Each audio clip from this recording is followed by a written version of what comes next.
name's Jordan. I'll be a junior in the fall. I'm a government and political affairs major, and I'm also going to be an orientation major in the fall.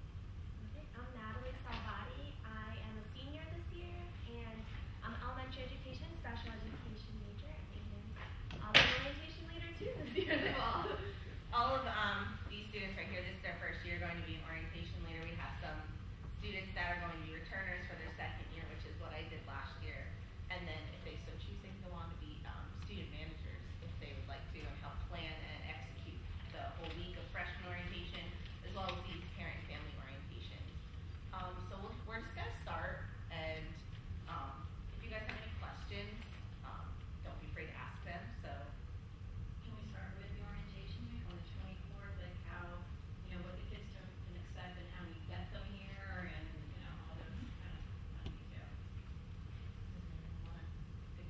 Well, basically, it's a really good transition. I mean, I know I'm going to be a sophomore, so I just had my orientation last year.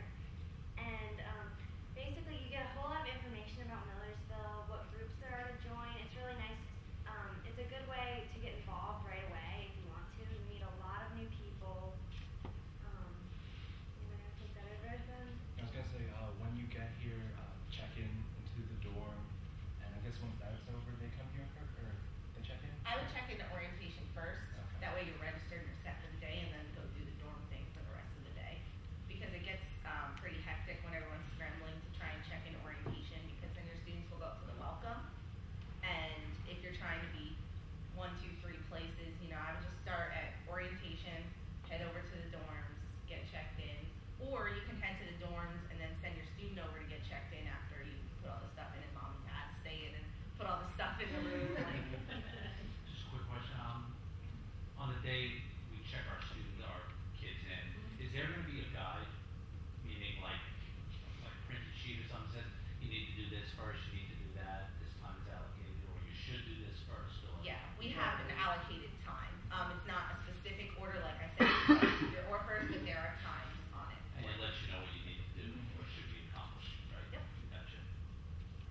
Will our students have an opportunity to meet their roommates a couple weeks prior to all this, or? That's up to them. I think you get the information, or they should get the information about the roommates. Is all the email or It's phone number? Yeah, if you look on, you can find it. I know if you look on, you have a Max account online, and if you look under your housing information, everybody's familiar with that. I don't know when exactly, but they will put your roommate up there if you have one, and their email address. And they do send you that email Yeah, too. they send you, because I know when I got my letter in the mail, it had their number, so, I just called her, and we didn't meet up, but we discussed bringing the fridge and the microwave, and, but yeah, if you both, if the roommates live close to each other, I think meeting up beforehand would be awesome. So what happens over the, 3 or 4 days after they arrive during that orientation week? Like what happens during the orientation week? Yeah. Well, we start them off with like a welcome, and they get to know their group that first night. Like they go to dinner together, and they have a training session, which just means the information that we really want to get to them that first night that we think is going to be the most crucial for them to know, being the first night here on Millersville's campus, like the emergency procedures, like there are loopholes around our campus that you might see. If there's an emergency, you can basically anywhere you stand, you can see one. So that we let them know those are there. We let them know all the important numbers for like the police, or if they need an escort somewhere if it's dark and they really wanted to go somewhere. We also give them like numbers for like pizzerias that are around if they want to like order food in, hang out in their dorm rooms. But the first thing is really for them like to get to know their hallway and like their roommate and stuff, get settled in. It's been a long day, driving here. And then throughout the week we do different kind of sessions with them, make sure that they have like drug and alcohol training, sexual assault training, all these things, so they're like very well prepared for like the whole week, or well for their first 6 weeks, which is also a session here. So if you'd like to learn about those 6 weeks that we prepare them for, I would say check that out. But we also do a lot of fun stuff with them. There will be casino night. We do like a quad party with like inflatables, and like it's like a carnival. So we mix a lot of evening like fun, but also a lot of information. A lot of times like they don't know they're learning so much, and then it's like, oh, I learned so much much, but it was fun. So we really try and like keep the fun level up because you know it's a lot during the day, and you're probably like, oh, it's still summer for me, but you know we're trying to get them in the swing of things so they're prepared because college is a big transition. And I think a lot of it's making kind of Millersville our home to really get acquainted with the campus and where things are and all the different dining halls and even the small things like how make sure you get your emails and things like that just so you're really comfortable so when your first class comes you're ready to go. Are any of you commuters or you all residents? I commuted this year. So in terms of the orientation, if you're a commuter, I can tell already it's sort of geared towards the people who are living here and they're like, how are you bringing in commuters who go home? They're probably going to not be as involved, they're just not living here. Well, I didn't commute during orientation, but I had friends that did, and basically they do the same sessions that everyone else goes to. I think they do pretty much everything else. It's just at the end of the day they just go home. Yeah, it's still preparing you for everything you need. It's just sort of a different setting because you don't have to adjust to the dorm life. You have to adjust to So coming your back. experience is going to be very different than residents. Yes. So are you getting an informational packet? Are you getting Yeah, material? they get a at the separate time? orientation. So a commuter gets all that same? Yeah, Yeah. commuter students will go to a commuter student meeting and they'll get to know about like life of a commuter, but also at night it's their choice. They could stay for the evening entertainment or they could leave after the last like info session. So they have the option to stay. It's not like we're saying, hey, go home. These evening things are only for students on campus. It's up to them if they want to drive home super late at night. I even had a friend my freshman year that just stayed with us. She was a commuter and we got to know her really well. She was in my group and she wanted to sleep over one night just because she wanted to go to evening entertainment. So you're gonna make friends really quick, even if you're a commuter. What's the ratio of numbers of residents versus commuters? Well, our campus is considered a commuter campus, but it's 60-40. But what happens is the university actually provides like housing that's right behind here that's considered off campus, which makes us commuters. So there's about How many people live on campus? How many people live here? like live on campus. I mean, how much does it grow during the day with commuters? What's the number? Can you like just restate that? Well, how many people live on campus, including the ones that live a block away who are technically on campus? But no. I would say at least 3/4 of our campus, if you count those who are right here. So 3/4 of the student body are technically residents. Yeah, Or I would say about only that a much. quarter commute. Even though it's considered 60% that commutes. And during orientation, it's not just you going off into your sessions alone. A lot of the time you're with the orientation group, so you're spending time with all these other people like you would in a dorm, but you're with all these other people. It's not just you going by yourself. They would be with the orientation group a lot of the time. It's each orientation leader gets a group of 25 to 30 students, and so you stay with that group the whole week. So it's you meet everyone in that group. You play name games, get to know each other. So then you can meet up before any of the meetings that you might have, and you go to the meeting with your group. And then the orientation leader can also plan extra things if you want. Like you could have a dinner with your orientation group, anything like that. And I remember that when for my past 2 years when I was an orientation leader, I had at least 3 or 4 commuter students both years. So it's not uncommon that they're gonna be there, but what we wanna do is make sure that like we give them the same amount of attention even though they are commuters because this is their experience too. And that's what an RA is for the dorm. So we're doing their Millersville experience and then the RAs will help with their dorm experience. So they're on an even playing field. Are freshmen that live on campus allowed to have cars? You are not allowed to have a car, but you can put in if you have a special need for one. There's a list, I believe, on the parking website that you get put in a lottery. So it's not even guaranteed. I'm sure if there's an extreme circumstance, they make exceptions, but So for those freshmen, what's public transportation like? If What's they it wanted like? to go on campus right. on a Friday night or something like that? You guys all know what the student ID cards look like, the yellow ones. That's basically your ticket to our bus system. We have buses that run to the mall, that run to the shopping center down here for the movies, and a lot of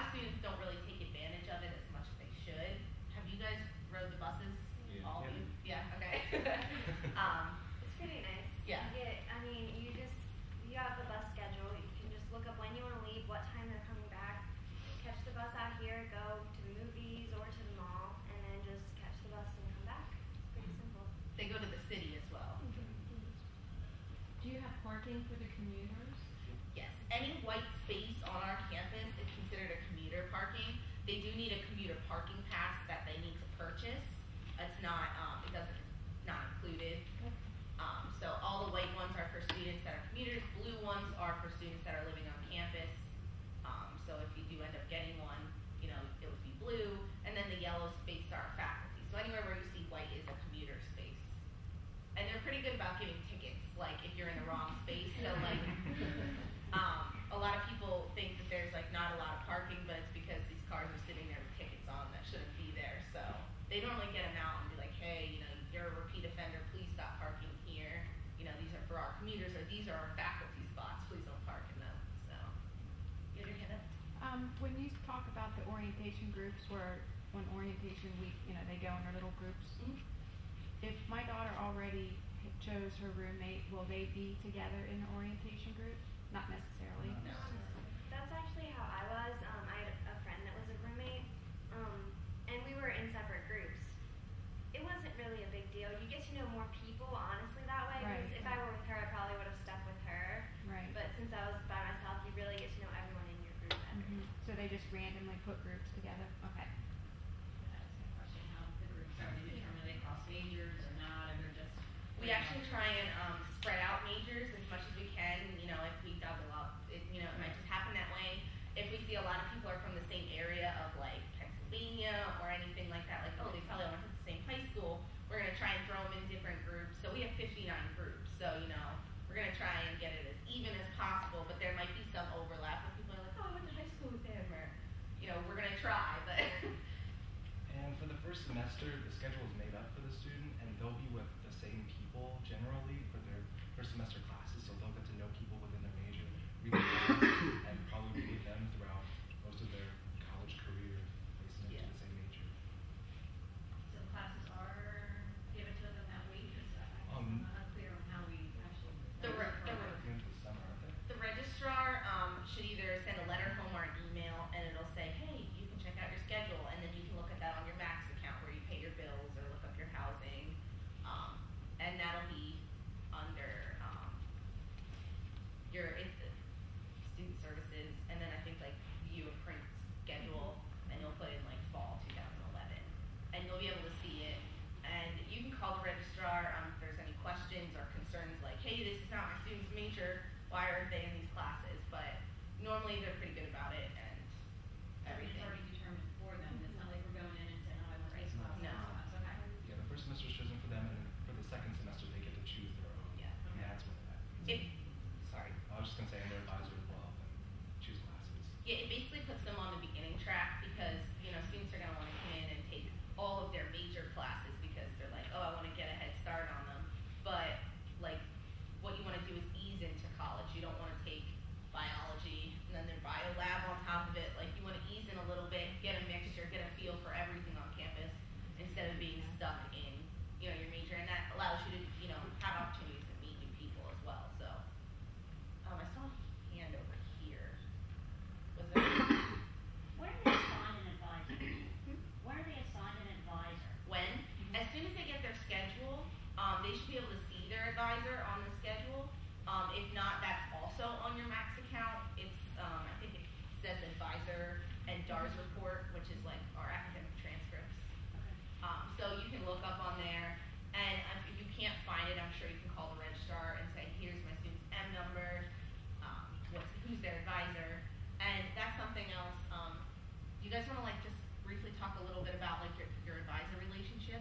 Yeah. And My advisor, he's actually the department chair of the government department, but he usually like they'll start talking about like registration for the next semester, usually around halfway through, and then just set up like a meeting with the advisor and kind of lay out like a schedule map that you have in mind for the next semester as far as classes, and they'll tell you, you know, if they think that's a good idea, they might make suggestions to take this class or, you know, that type of thing, and then they'll give you a number, it's called a TAF number, and what you do is, when it's time for you to go in and register, you just enter that number and it'll let you go in and register. So, and it'll only let you go at like a certain time, like it's all set up and it's all laid out. They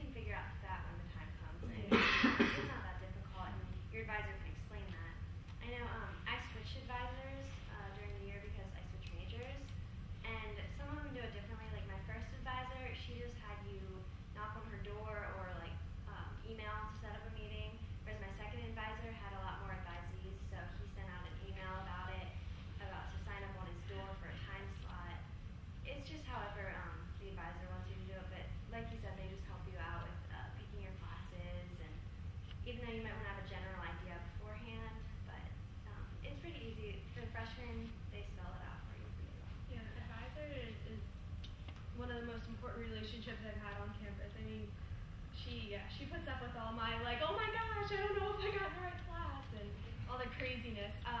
But yeah, they're there to just make sure you're on the right course. And I mean, your students will, they'll get the emails and should say, I would definitely encourage them to keep that an open relationship with their advisor, because even I think the first 2 weeks I stopped into my advisor's office just so she could put a name with a face, and because it is important, they definitely are the ones who make sure you're on the right track and headed in the right direction.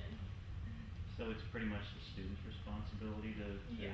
keep up with the advisor, and not the other way around? Yeah, they won't. Oh yeah. They won't keep. They might send an email and say, "Hey, I have a time slot sheet on my door." Mhm. My advisor didn't even contact me. Like, it was my responsibility to go to her and make sure that I was like staying on top of my academics. Because that's important, especially as you're getting into like later in your sophomore, junior, senior years, that you want to make sure you're understanding what you're doing here, why you're taking those classes, and it'll just come to second nature. Like, oh, to register for class, I need to see my advisor. So like, you'll think of it because there's signs all over campus. People are talking about it. So And like she said, it's a great idea for your student the first week or two of school to just set up a meeting. I think during orientation week they do meet their advisor, and then they can explain more about that later. I know I was divided into a group and met with my advisor, but just to set up a meeting and introduce yourself and be like, hey, this is what I want to do. It's like she said, it puts a face with a name. And all relationships are different. Like, I'm really close with my advisor because I've had several classes with him, because he's the head of my major, and he's also that advisor of my club, so I got to know him really well. Like, some people never really meet their advisor outside of scheduling classes. They can really help you out if you're having trouble with a class, or you're having trouble with anything in school. Like, they can talk with you and meet with any student that needs help. And they're a great resource. And don't be afraid that if like your student's like, Mom, Dad, I'm not clicking, like, hey, they seem mean or they don't really get me. It's okay that they switch. People switch all the time. They won't be offended. They're not. And the department will just switch you. A lot of people switch their advisor maybe 2 or 3 times. Just they're at different stages in their like academics, so they need a different kind of mind to like work with them. So I know I switched once, but Ballpark, how many students does each advisor have? Ballpark. Are they overwhelmed? They're not overwhelmed, are they? no. It depends on the It really, really varies, because my first one probably had 5 or 6 advisees, and my one now has close to 40. Yeah. Just because the one I have now is the head of the department, and I don't know, just used to it, I guess. It really depends. I think the longer someone's been here, the more they like build because they can handle more. They're more steady. But if it's kind of like an adjunct professor who just teaches a class or 2 here and there, they might have like 4 or 5 just to like make sure they have some kind of connection with the students, but won't be overwhelmed because they're not here all the time.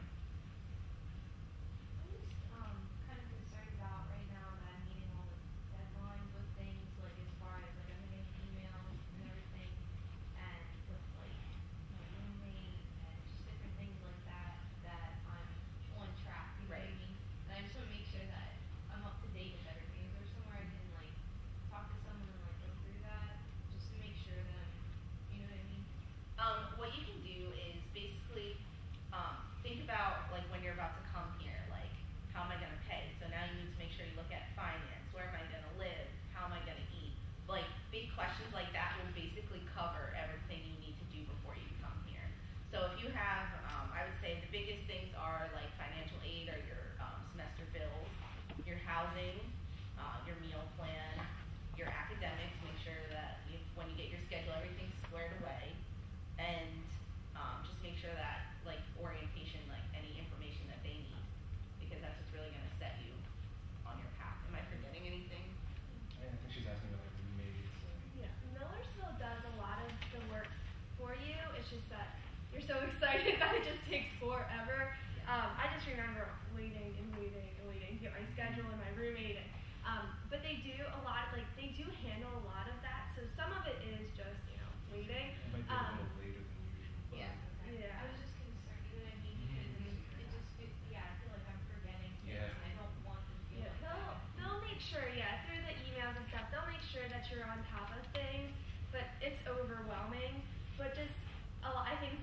I know for me, I was worrying about things that I didn't need to worry about because Millersville, will do it for me. But I would, and you can always call, like if you have like financial aid questions, like there's always like places you can call to make sure on the website. I know they list all the numbers, but a lot of the things will like work themselves out, as it comes closer. Honestly, I'm a commuter student, and a traditional library and study space is critical. How is this going to be handled? There's no one space. How do you know where do you go? Have access? Is it different? How does that all work? Right. Well, since the library will be closed down, like on the inside for construction, they've broken the library up into separate parts through campus. We have a lot of, like, when you're driving in, you see the houses with signs on them. Like, different collections will be in different houses. And during orientation, first we have to be informed of the finalized, so we can tell our orientation leaders, who will then tell your students. But a lot of things are all accessible online. There's a commuter house where they can go and study. There are spaces like the atrium right here in the SMAC. There's a bunch of space in the galley upstairs. A lot of people hang out in like the eateries or even out on the grass. There's a lot of benches, or they just sit on the grass. That's a place where you can plug in your computer.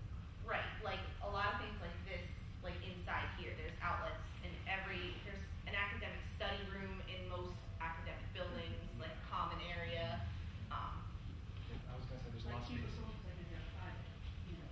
There used to be cubicles in the library, but I'm not sure how they're going to go about redoing that, since the offices will be used for like book storage, and that's where you're going to go to get your books. So I'm not sure how they're going to do private study spaces, or they will do it somewhere for those who need the study space, the academics, quiet time. But I'm not really sure how that's going to go yet. You touched on computers.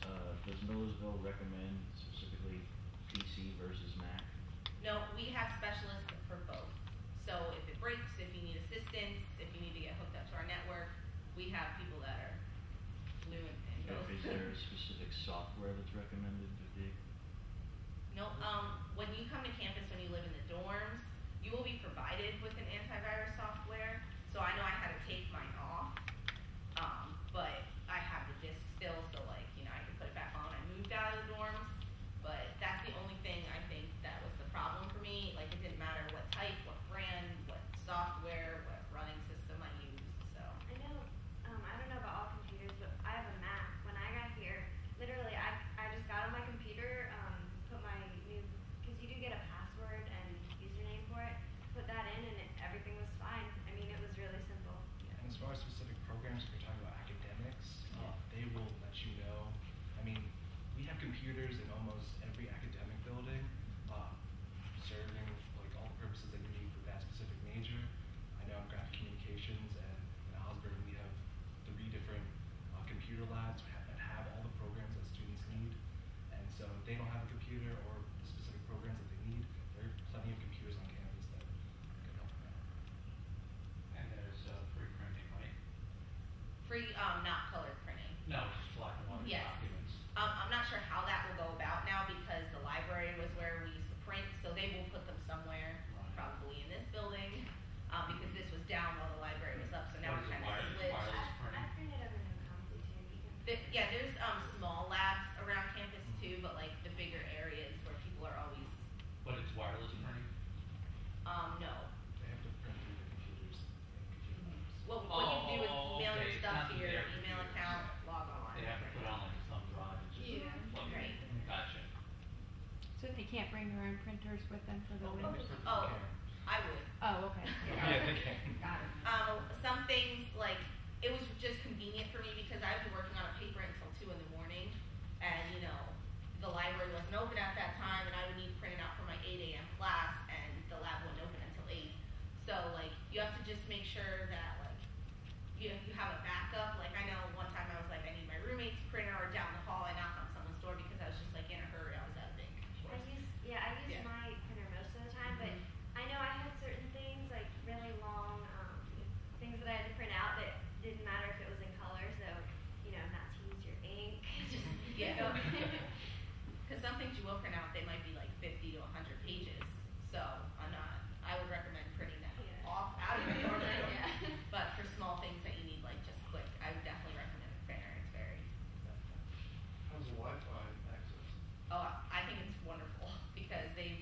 they've amped it up.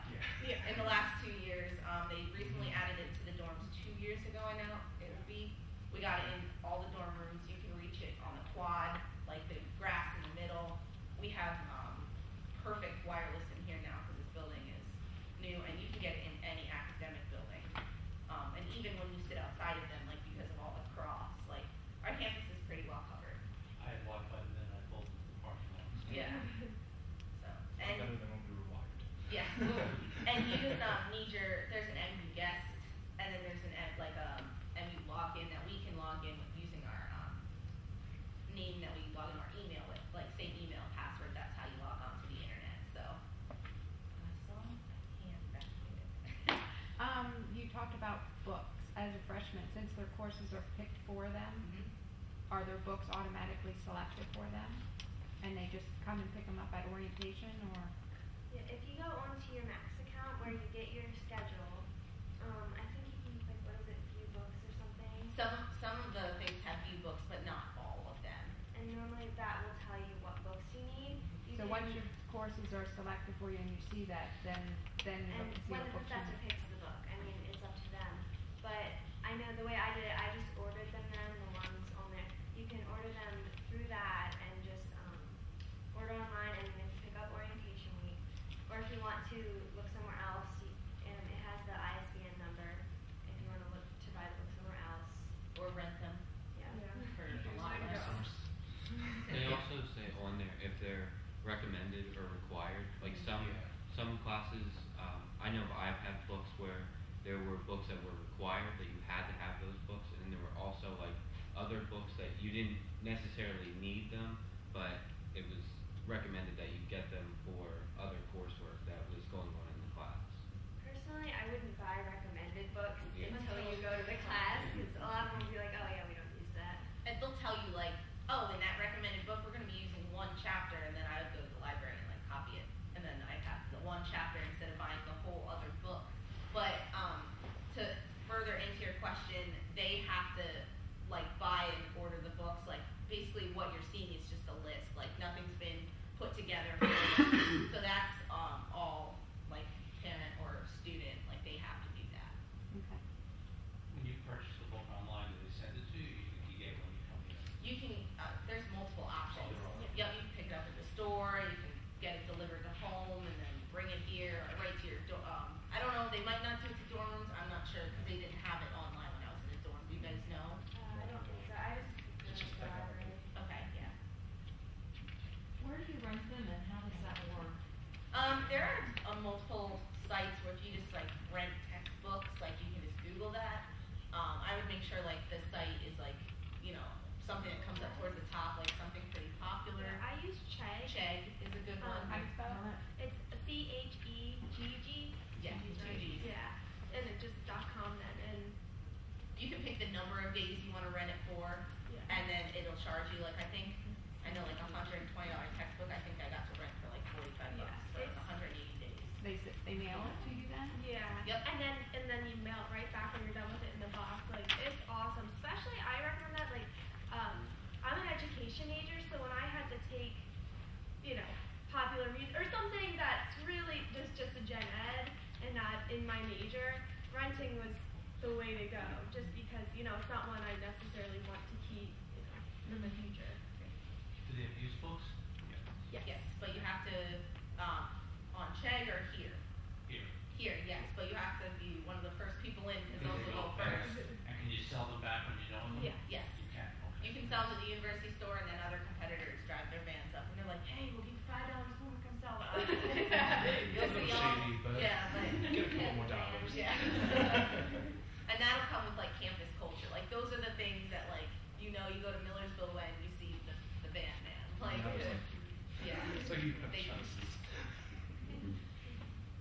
So how does the renting the books, like what, like the cost of it, like how much would it, compared to buying used books or renting, like is there? It's a little definitely less to rent. However, you don't get money back when you return it, like you would if you bought it. But that's what I do now, just because it's just so much cheaper. It's pretty expensive, especially depending on your major and the books and. I know my son's a transfer student and he did sell books back, Mhm. so like $130 book, you got $5 or $10 for it. Yeah, That's it it depends. It depends if they're reusing the book the following year, like how new the book is. They say, what do they say? They say you get like half.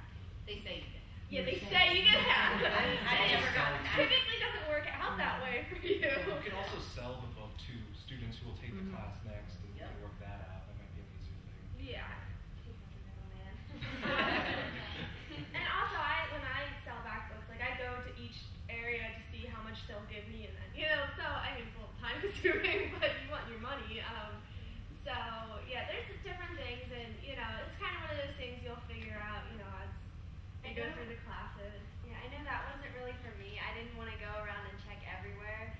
So what I did, honestly, I just took my books home and my mom sold them on eBay. I Yeah. mean, you can do whatever you want with them afterwards. I think that was the best option. I didn't have to worry about it then. Amazon, eBay, Yeah. wherever. But yeah. So the only downside with renting, though, I will say, is you can't highlight in them, you can't write in them. Because I'm an English major, so I'm a big note taker. Write in the book, but you can't, damage them, or you will be charged even more when you return them. So weigh your options, and whatever works best, I think, for your individual student will be, your best bet. I'm sure people. Some professors have preferences. They'll let them know. I know some people in my classes Yeah. have done UX and they love it. I mean, money wise And they just bring their laptops to the class and just put it on. Yeah, I would say at least 9.5 out of 10 professors will let you use a laptop in their class, especially with the way things are going. And of course, like Kindles and notes, it's a textbook. Like they can't say you can't have books out. So And since every dorm is wireless, it's a lot easier to get access. yeah, so that's nice. When I was in high school, I took two dual enrollment classes in Williamsburg and Susquehanna. Do you know where I can check to see if that transfer has? Yeah, I actually did that too. I did dual enrollment my senior year of high school. You can look on your transcripts on the Max account, and it should be right there. Any other questions? Have any of you been employed during your time here? How easy is it to find employment, or is schedules flexible since you're students? Right. I think on-campus jobs, you're only allowed to work 20 hours a week. I think it's 30. The university, they say that you can't work more than that. I've never worked on campus until in the fall. Will be my first on-campus job. But I've had a bunch of different friends who've worked on campus, and they've found different things. Just pretty much if they look around, I think if you go to the career office or the job career services, they have there's a thing online where you can look for on-campus jobs. And I mean, technically we are all employed because we're all orientation leaders. Yep. But I've had a lot of jobs since I've been on campus as a freshman. They were all on-campus jobs too. It just kind of changed every year. I would think of something new because I was like, oh, I'm done with that. I want to try something else, and this fits better in my schedule. I've worked in dining services. I've worked as a secretary for an office. I've done orientation for 3 years. I am currently an RA, but I do it with the apartments that are behind, that are technically the schools, things like that. And if you what you want to do is go around to different buildings. If you go to the info desk out here and say, hey, their jobs, they can point you to different offices that are here, and you can always just go in and write up to people and say, hey, you looking for anyone to work? Dining is always looking for people, and they have different positions. You don't have to work in the back preparing your food. You can work up at the cash register, or you can make the salads fresh prepared right in front. It's all so many different options. As long as they're committed to finding one and really wanting one, they'll be able to find one. Because it's the determination, keep going back, hey, I'm really looking for a job. Can I work for you guys? And that's how you'll get it. But if you just send in an application and there's no personal, it'll probably get looked over because so many people will do that. But it's definitely not impossible. When is the best time to apply for a job on campus? Can you apply now, or do you have to wait for that first week of orientation? I would wait to get adapted. A lot of my mom was like, I don't want want you working your first semester. I want you to get used to college. But I was like, Mom, I can't. I gotta work. I gotta do something. And she was like, if you can handle it, but you can schedule 4 hours a week if that's what you want. Just, you know, for that little pocket money, just to say, like, okay, have a job on campus. Here's my hours. You know, you can put it up so high and like take it down because there are so many students that'll be like, I'll take your shift. I'll take your shift. Like, it's really flexible. So I would say start, and if you can get one, you know, start off real slow and say, hey, I just want a few hours, and then maybe the next semester you're like, I want to do this, and then you get 25 hours a week. So. Okay, thank you. Did any of you come in undeclared? Or did you all have a major right from the start? My roommate came in undeclared, so I don't know. Was there a specific question that you had with undeclared? Well, my daughter still hasn't made up her mind. See, I wasn't sure. I came in as a psychology major, and like I said, I switched majors to business administration. Is there anything else specific you have with that? Well, just what kind of counseling or services are available to help a student You have your make up their advisor. mind? Yeah, your advisor is a big one. I know there's a freshman seminar. You might not get put in it right away, but that is supposed to help you. And There's an exploratory like program here, and then there's like a head of that like, you know, department. If since your daughter, you said, is an undeclared student, during the school session today, you know, you'll go and you'll be able to see the people that really know what they're, you know, doing with that and can answer basically probably any question with undeclared. I would say, like, don't be nervous that she's still undeclared. Like, I wouldn't even push for her to pick one because I think we all should have came in undeclared because so many people switch their major because they're like, oh, I love history in high school, and then they come here and they're like, nope. No way. I think it sometimes maybe makes parents nervous, or even they're nervous. They're like, oh my gosh, I need, you know, I'm 18. I'm supposed to know what I'm, you know, gonna do till I'm 60. Like that's a lot of pressure. And so when you're here, there's so many options. I mean, you can talk to all the professors, and then there's a lot of services. A lot of people switch their majors. So don't worry. They don't even have to declare major till what, like second semester sophomore year? I think before they reach 16 credits. Yeah, so they have time, and a lot of it's gen ed, so they really won't get behind, you know, on their major classes because a lot of it's, you know, basic stuff that every single person needs. I would say they're maybe the most lucky because they get to take all different kinds of classes, and then they're like, oh, I really enjoyed this, and I didn't think I would. I think that's something I want to do. And where I didn't get that opportunity because I was like, okay, I know what I'm doing, so I know I need these classes. So I actually wish I would have gone in undeclared.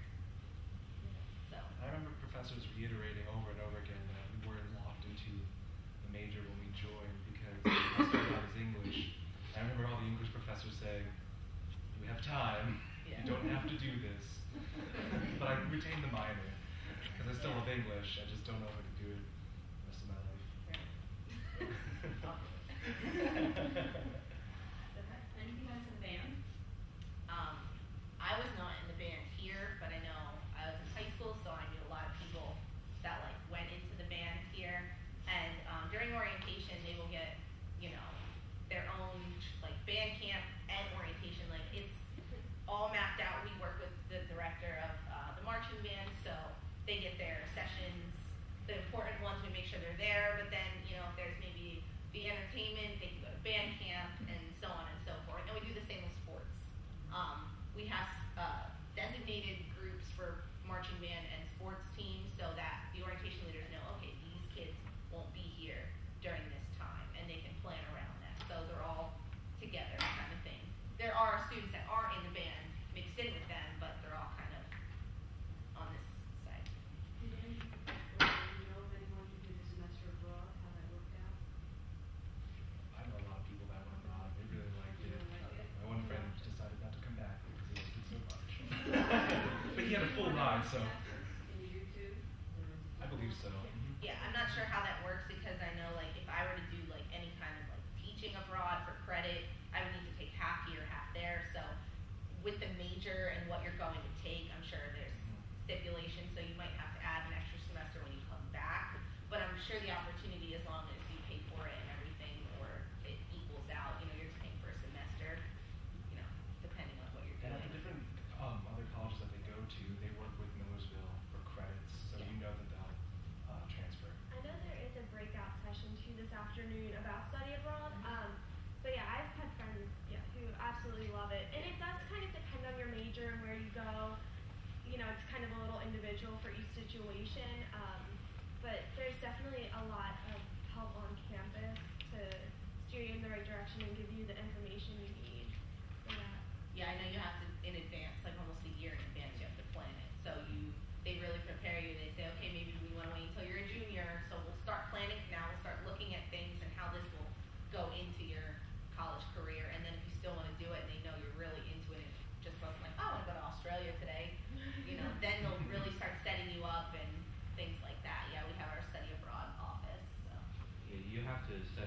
you have to set up meetings with them. I'm starting the process now to go in the spring. But you just go into the Cumberland House is the name of the office, and there's people right in there, and they have a bunch of different people who work in the office there that do all of the certain programs. Like I'm looking at going to London, and she sat down and she sat and went over everything, like the information about the school, the cost, all that other stuff. You have to work with your advisor to make sure that it'll fit academically into where you are as far as academics. And then I even sat down and talked to a financial aid, someone who worked in financial aid, to make sure that I could get more money to go, or how I could move money around to be able to go. But they work with you to make sure that everything goes good. And then supposedly what she said is that they even keep track while you're abroad to make sure that everything is going okay for you. So About meal planning, do you eat 3 meals a day like your mom used to feed you when you were is the 14-meal-a-week plan Well, enough? Well, we're really, okay, I never eat breakfast, but on the weekends, they have brunch. So I'd be like, okay, I want brunch, and then I would eat lunch and dinner. So I was eating like 3 on the weekends. And now that we have the galley back and the anchors open, they're open till midnight, and you can go in there and get food for like your 3rd meal of the day, but it's, You can get food that you can take back to the dorm, like drinks or packaged foods. Yeah. So if you don't use a meal, you can use it for that and stock up. Yeah, what we used to do at night, like I would never be up for breakfast because my classes didn't start until 10, and breakfast would be over, at 10:30. I didn't really have like time to run.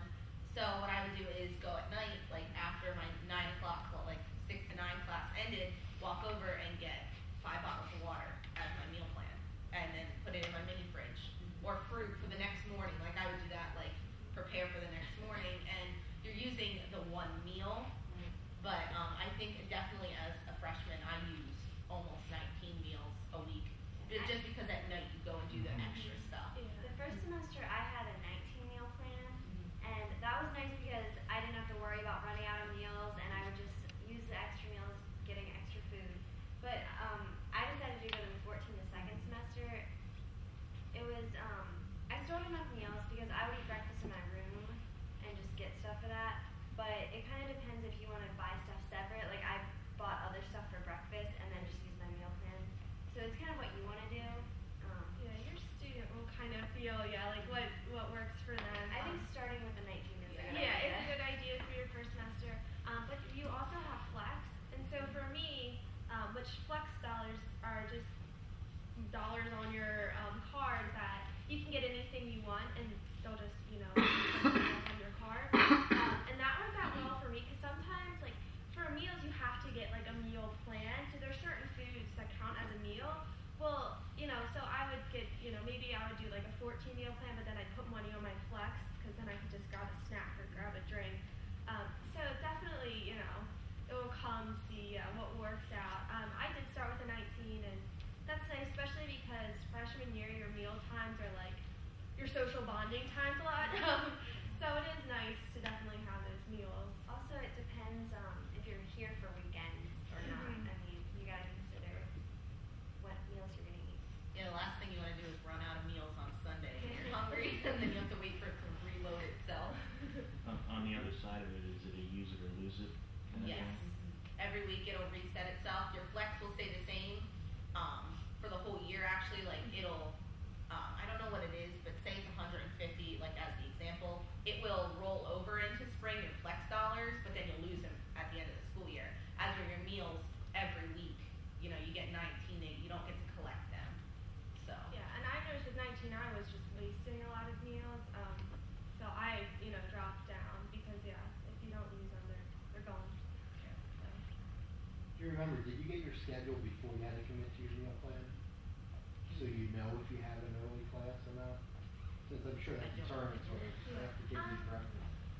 I think you can commit to your meal.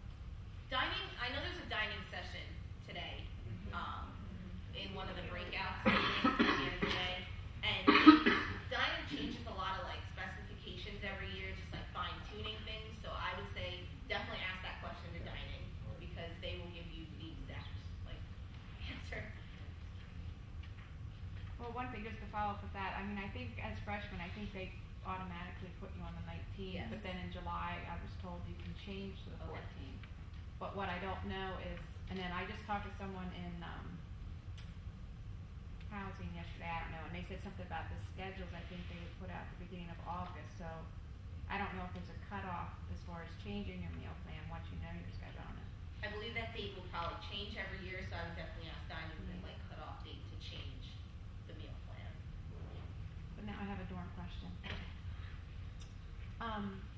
My daughter all her life has had a problem settling down at night and actually going to sleep because she doesn't want to miss anything. Yeah. So that's like my biggest fear of her not going to bed. I'm like, I'm gonna be texting you, time to go to bed. Are dorms like, are they like crazy at night, or does everyone kind of like calm down? It really like I would never classify a dorm as crazy except for when the Phillies won the World Series. That was crazy. But at night there are quiet hours. During finals there's 24-hour quiet hours, so like there is like quiet time for them. But I know that within my room, like my roommate and I would stay up and talk or watch TV, but like it wasn't like a party. Like that would never happen in the dorms because you know you hear loud thumping music. Your RA's gonna come pounding on your door and be like, "What's going on in here?" So if people are hanging out, I think the loudest thing I've ever heard was a bunch of people just talking like in a dorm room. You know, because I walked by them, but it's never like thumping party music. Yeah. Like that's Yeah, not yeah. doesn't happen in the dorms. Yeah, I mean, it definitely depends. I think that's something that she should talk to her roommate about because that's kind Yeah, of we the- already went that avenue. I'm like, what do you like? And she goes, oh, I have the same problem. I'm like, oh god. So, Yeah. you know, and dorms are great to get to know people, but once you shut your door, you're pretty much, you know, it's your own little quiet room. And I know like you had said like you're worried about her staying up all night. Like she'll learn. Yeah, that she'll be needs exhausted. That's what I know. That's what I said. Because like once you get into that first week and you're just like, oh gosh, I can't do this. You'll learn the nights you can stay up a little later because you don't have class till 1, or those nights you have to go to bed early because you have an 8 a.m. Like it'll all come. Like you'll be on such a different schedule. Like I go home and I wake up so early. My mom's like, why are you up? I'm like, well, this day I would actually have class. Like you know, I was just on a routine, but then I would sleep till 1 o'clock the next day. She's like, why didn't you wake up today? I was like, well, I'm just on this schedule. Like you know, it just happens. And I would never say it's like a problem that people stay up because a lot of people pull all-nighters for like studying and like writing papers. So like college is a really different atmosphere. Yeah, I know she'll be fine. That's And my. is she a good napper? Because that's Napper. freshman year. I napped a lot. She's not bad or wild. She just doesn't, you know, she's a very social person. Yeah, and, you know, she just, you know, it's She'll fine. find others like her, and then you know people who aren't like that will find. Yeah. You know, it'll just be something that she'll like fall into. Like, Yeah, I'm sure she'll be that's fine. like, so. We probably have time for like one more question before our. A quick one. Most of you are upperclassmen, as a sophomore. Are you all still in dorms, or have you gone to the off campus? Well, we can just go down. I moved off campus my junior year. I stayed for sophomore year. I did that to save a little money for rent and stuff like that because even though it's cheaper to live off campus, like rent and like no meal plan, then I still wanted to like stay on campus for the convenience of working and you know all those things. So I stayed for 2 years and then I moved off campus. But it's so close for me. Like I visit people that live in the dorms. I'm always on campus anyway. But I would say if you're looking to move off campus, I would say that's like a bigger commitment because you know it's a commute. It's all those things. Like there's a bus that goes around and picks us up in the back here and brings us to the snack. So. I was in the dorm through sophomore year, and then I commuted during junior year to save some money, and then I'm going back again, or I'm going to get Riegert behind the SMAC, just for convenience, because my senior year is going to be a little crazy. But it was a good experience. I love being in the dorms. That was one of the off-campus on-campus. Shanks Riegert are like the middle ground. Yeah. They don't have like kitchens or anything, but they have bedrooms and bathrooms like that are yours. Like it's not a big community bathroom. And then right behind those are Brooklyn and Wellness, and those are like real apartments, like kitchens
a bathroom that you probably only share with like one or two other people.